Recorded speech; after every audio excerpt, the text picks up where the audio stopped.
আপনি কি লোকাল ট্রেনে যাতায়াত করে তাহলে এখনই সাবধান হন। এমনই সতর্ক বার্তা দিলেন পূর্ব রেলের মুখ্য জনসংযোগ আধিকারিক কৌশিক মিত্র।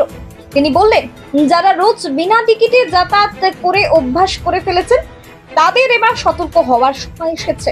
এবার হয়তো টিকিট চেক করতে হঠাৎই ট্রেন রুটের মাঝপথে যে কোনো স্টেশন থেকে উঠে পড়বে টিকিট চেকিং স্কোয়াড।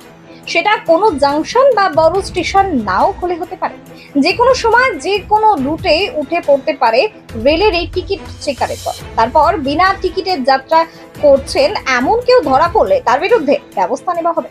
রেলের তরফে সতর্ক করে বলা হয়েছে, টিকিট না কাটলে যে কোনো দিন সকলের সামনে বেইজ্জত হয়ে যেতে। সঙ্গে রেলওয়ের আর্জি, রেল ভাড়া তো অন্যান্য যানের থেকে অনেক কম, 5 থেকে 10 টাকার টিকিট কেটে দীর্ঘ পথ যাত্রা করা যায়, তাই সেই টিকিটও কাটতে চান না বহু মানুষ। আপনাদের বলছি, আপনার যে সহযাত্রী আপনার কাছে বা পাশে বসে আছে, যে আপনার সঙ্গে নিত্যযাত্রা করে, অথচ আপনি জানেন সে হয়তো টিকিটও কাটে না, এইখানেই আমরা পূর্ব রেলের তরফ থেকে একটা স্পেশাল ড্রাইভ নিচ্ছি।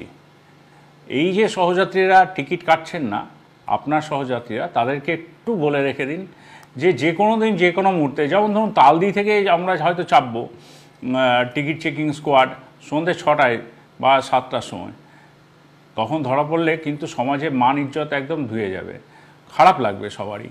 বা এটাও হতে পারে আমরা যারা হাওড়া ডিভিশনের যাত্রী তাদের কথাও বলছি, তাদের জন্য আমরা হয়তো আরামবাগে চাপলাম, মানে এমন একটা লোকেশনে চাপবো যেখানে হয়তো মানে কোনোদিন আশাও করেননি মানুষজন যে আমরা টিকিট চেকিংয়ের জন্য ওই সন্ধ্যাবেলায় 7টা বা 8টার সময় আমরা টিকিট চেকিং করব।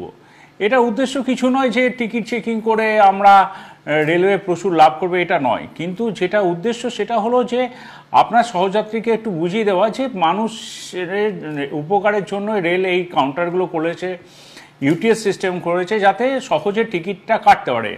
আর বাসের থেকে রেলের ভাড়া অনেক কম, টিকিটটা যদি নিয়ে নেয় হাতে তাহলে তো অনেক সুবিধা, এই সামাজিক অসম্মানটা তো হয় না।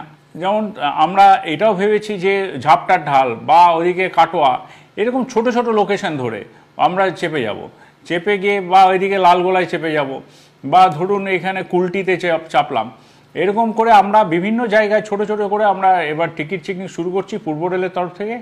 শুধু আপনাদের কাছে এটা বিনীত অনুরোধ, আপনার সহযাত্রী যে টিকিট কাটছে না তাকে টিকিট কাটান, মাত্র 5 থেকে 10 টাকা মাত্র ভাড়া, যেখানে বাসে অন্তত 50 টাকা, 70 টাকা, 100 টাকাও বাস ভাড়া হয়ে যায় সেই সমদূরত্ব জার্নি করতে গেলে। আবারও বলছি, রেলের কোনো উদ্দেশ্য নেই যে টিকিট চেকিংয়ে থেকে আর্নিংস বাড়ানো। রেলের একটাই উদ্দেশ্য যে সব মানুষই টিকিট কেটে চলুন এবং রেলের সঙ্গে সহযোগিতা করুন। ধন্যবাদ।